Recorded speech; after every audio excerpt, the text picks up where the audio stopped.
Oi, pessoal, espero que esteja tudo bem com todos. Prosseguindo então os nossos estudos de todas as segundas-feiras, hoje o nosso estudo é o 96. O nosso tema hoje é o tributo ao templo. Está narrado em Mateus, capítulo 17, versículos de 24 a 27. Então, os outros evangelistas não narraram essa lição.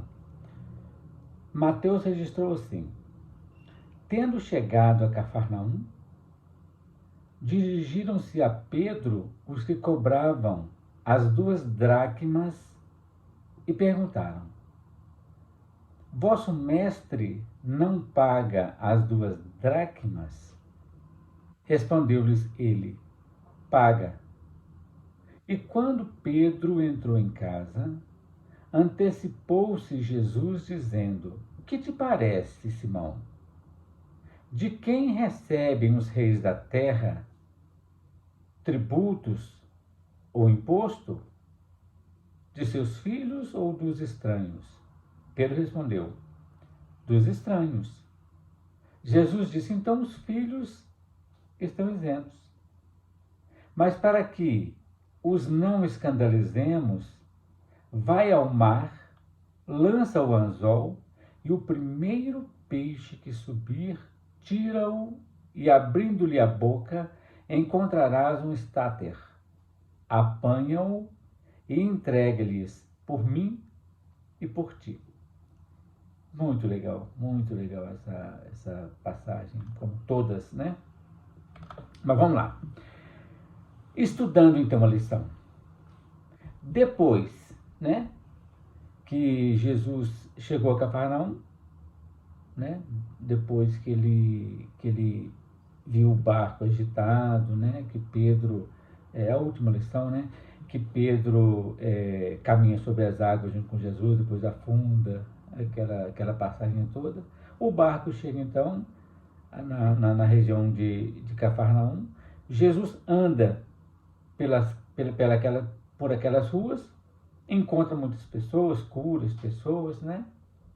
E quando então Jesus chega, né, com Pedro e o pessoal a Cafarnaum, aí os cobradores de impostos batem à porta da casa de Pedro.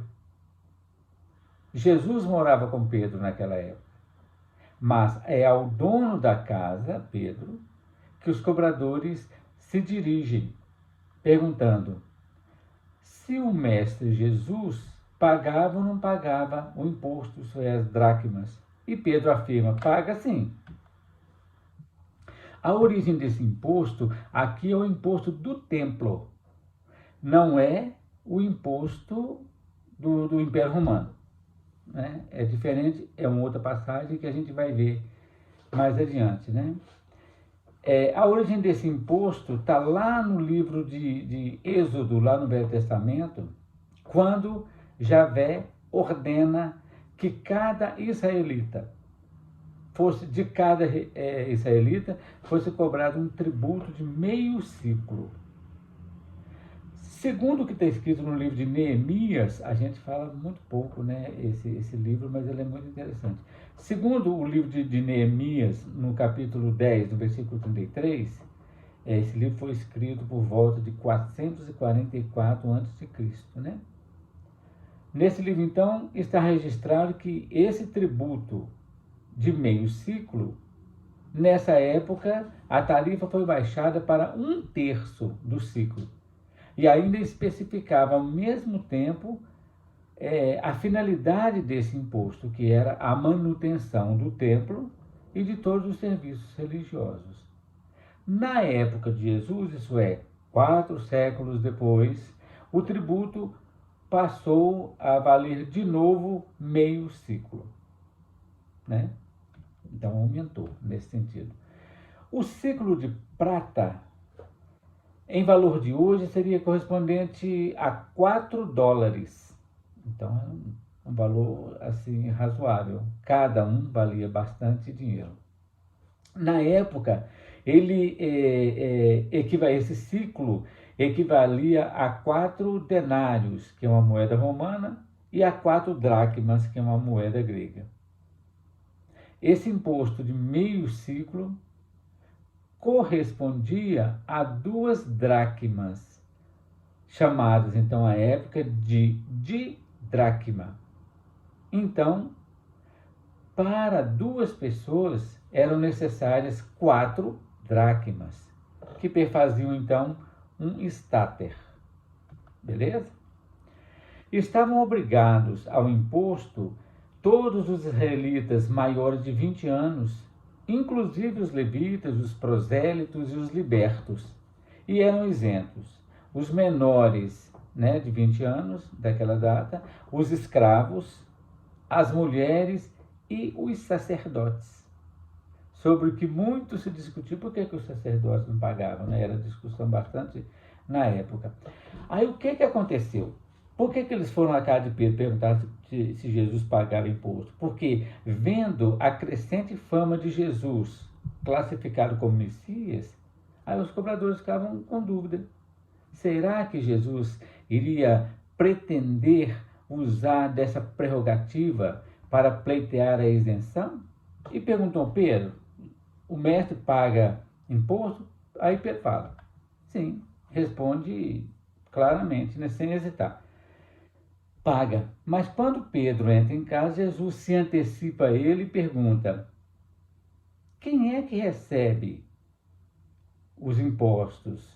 De quem recebe esses impostos? Dos reis, dos mandatários da terra? Eles recebem dos filhos da terra ou dos estranhos? A resposta é óbvia, Dos estranhos. Olha que interessante, gente. Olha que interessante. Se a cobrança recaía sobre os estranhos, Jesus, então, extremamente consciente de que era filho de Deus, e segundo o que nos fala a doutrina, é o construtor e governador do orbe da terra toda, em tese, nada teria para pagar, pelo contrário, ele teria que receber, Porque ele é o governador macro. Ele não era estranho de jeito nenhum, pelo contrário. Ele que, como diz Emmanuel, estatuiu as balizas da vida organizada no planeta Terra. Mas, diz ele muito bem, para evitar fadiga, como diz o pessoal, para evitar escândalo mal entendido, que naturalmente prejudicaria a divulgação do Evangelho, ele resolve, então, dar uma lição para todos, inclusive para Pedro. O que ele fala? Pedro, você vai lá na praia, você vai lá no mar, lançar um anzol e da boca do primeiro peixe você vai encontrar um estáter. É muito simbólico, é muito legal isso. Com esse estáter, que valia então para 2 pessoas, Jesus disse, seria pago seu tributo, o meu, seu tributo, o tributo de Jesus, e num gesto de extrema delicadeza como amigo, paga o meu e o seu, Pedro. É muito legal isso, Aí a gente pergunta, do ponto de vista indagativo mesmo, inquiridor, como teria sido obtido essa moeda? Como que foi obtida essa moeda se ela estivesse na boca de um peixe? Como teria Jesus conhecimento de que na boca do peixe havia uma moeda? A outra questão, como sabia que esse seria o primeiro peixe a morder a isca lançada por Pedro? É no mínimo intrigante tudo isso que aconteceu. E, naturalmente, precisa ser um processo simbólico. nós não temos assim, né, gente, a menor condição de dar uma resposta certa, definitiva, questão fechada, para garantir se houve ou não o episódio. Mas nós podemos formular hipóteses de acordo com o que a doutrina espírita esclarece. E a única coisa que nos parece viável e aceitável, no primeiro momento, é que não havia nenhuma moeda na boca de peixe. Mas, conforme os ensinamentos da doutrina, por Jesus, governador do orbe, e que era assistido por inúmeros espíritos que o serviam, como diz o Evangelho, providenciou para que, na boca do primeiro peixe que mordesse a isca lançada por Pedro, fosse ali materializada ou transportada uma moeda para lá. Então não é que havia, segundo o processo mediúnico estudado pela doutrina, não é que havia um peixe com um estáter na boca, mas sim que o primeiro peixe que se aproximasse da linha de Pedro, da isca, fosse materializada ou transportada uma moeda para a boca dele.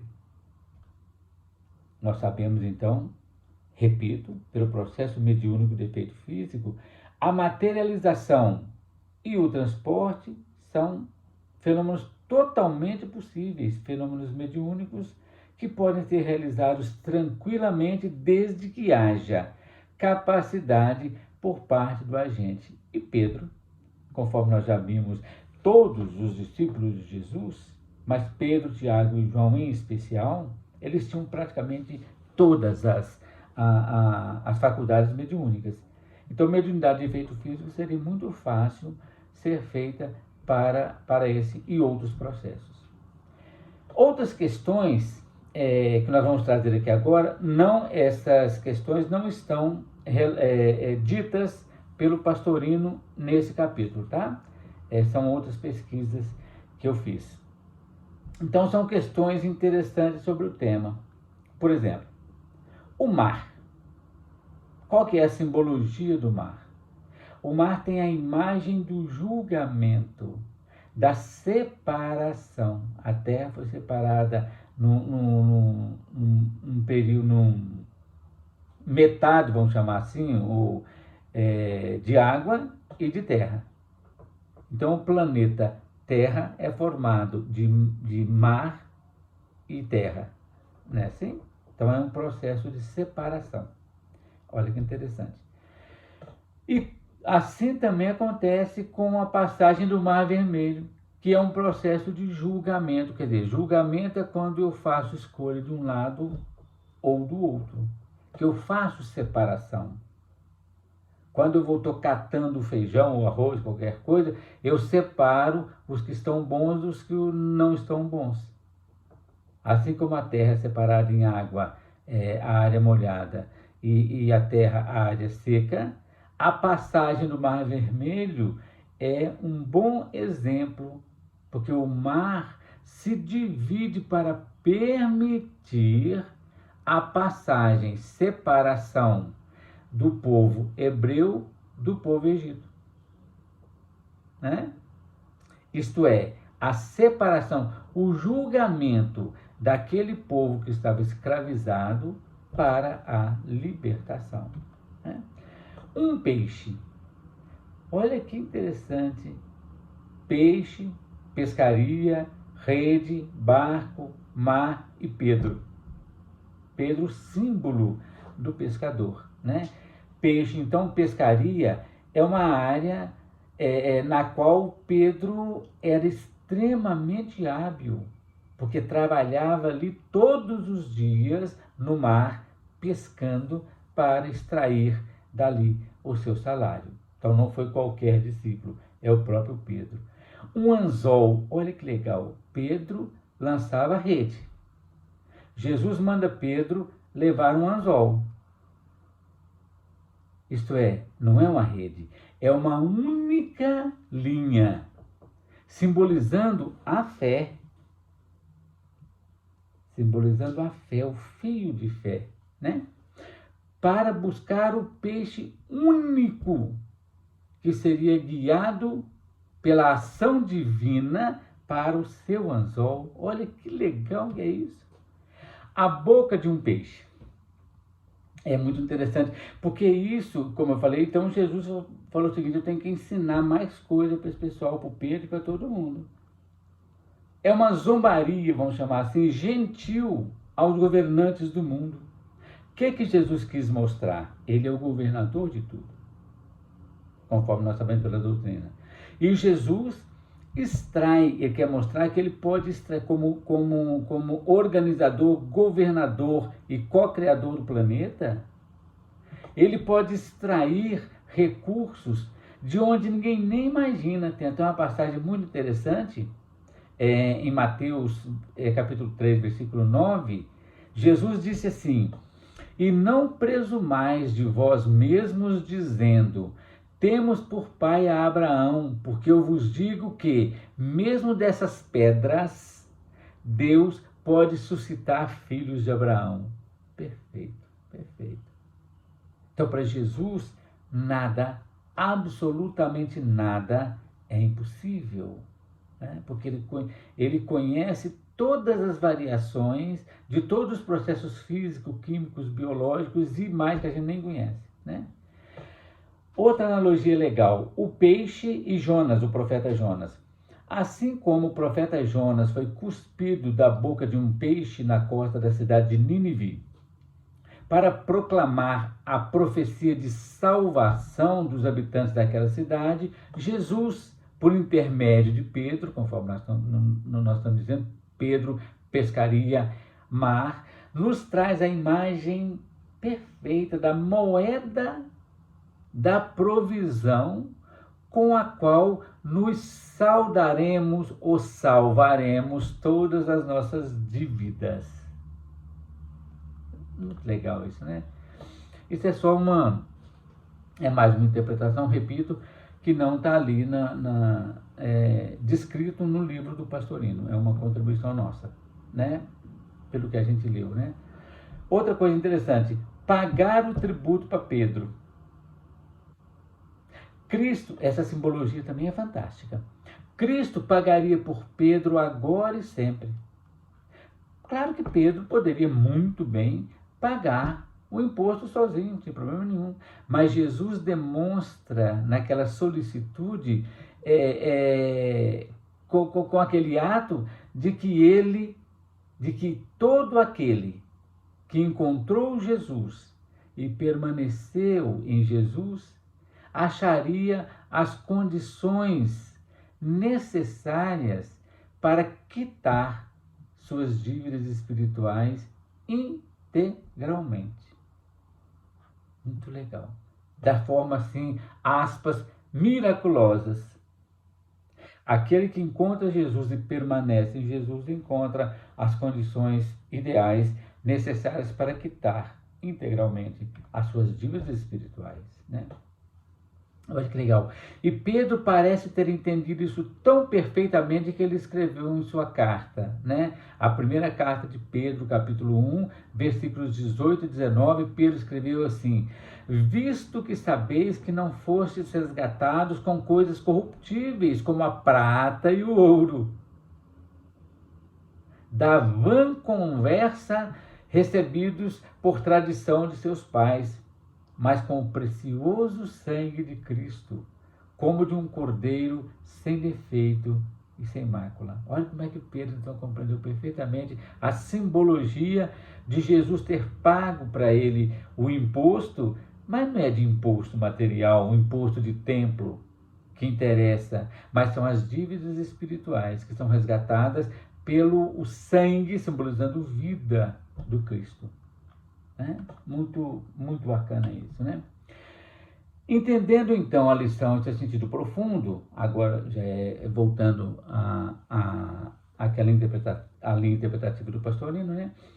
A personalidade, isto é, o ser encarnado, estagiando na Terra, isso é muito legal, utilizando o corpo físico denso, cujas células todas são retiradas do material do planeta e, servindo-se diariamente das coisas que o cercam, deve também contribuir para o aprimoramento e a melhoria física do ambiente em que vive eles e seus semelhantes. Cada um de nós que tem um corpo físico, que foi formado pelas células materiais, nós temos que cuidar de nós, dos nossos semelhantes do meio ambiente como um todo, do planeta como um todo. Todos nós, sem exceção, somos chamados a colaborar para o progresso do planeta, no quesito conforto e beleza dessa magnífica casa, planeta Terra, que o Pai nos fornece gratuitamente para a nossa habitação temporária. O conforto material e o progresso físico fazem parte do processo evolutivo, proporcionando satisfação espiritual, mental e emocional para cada ser. Nós temos que pagar, entre aspas, pelo nosso trabalho, tudo aquilo que a gente recebe, né? A personalidade pede, com certeza, pagamento de tributo à individualidade. Por exemplo, as horas de sono para refazer as energias, as distrações para o repouso dos neurônios, os passeios nas montanhas e no mar para revigorar o sangue com oxigênio novo e puro, a alimentação para sustentar as células, período de descanso para contrabalançar as distensões musculares, tudo isso são pequenos tributos que nossos veículos físicos cobram como imposto para a sua sobrevivência. Podemos, então, comparar isso tudo que acabamos de dizer ao imposto do templo, já que, na realidade, como está escrito na segunda carta de Paulo aos Coríntios, capítulo 6, versículo 16, está escrito: o nosso corpo é o templo do Deus vivo, e como tal, devemos bem dele cuidar, porque é o veículo que tomamos para nós ao nascer e que terá de nos levar a terminar a viagem existencial, sem nenhum acidente provocado por nosso próprio descuido. Gente, muito legal, né, o estudo, né? Espero que eu tenha conseguido esclarecer. É um trecho de difícil interpretação, mas com as luzes da doutrina espírita a gente consegue entender um pouco. Foi isso que eu preparei, então. Na semana que vem a gente continua. Obrigado, gente.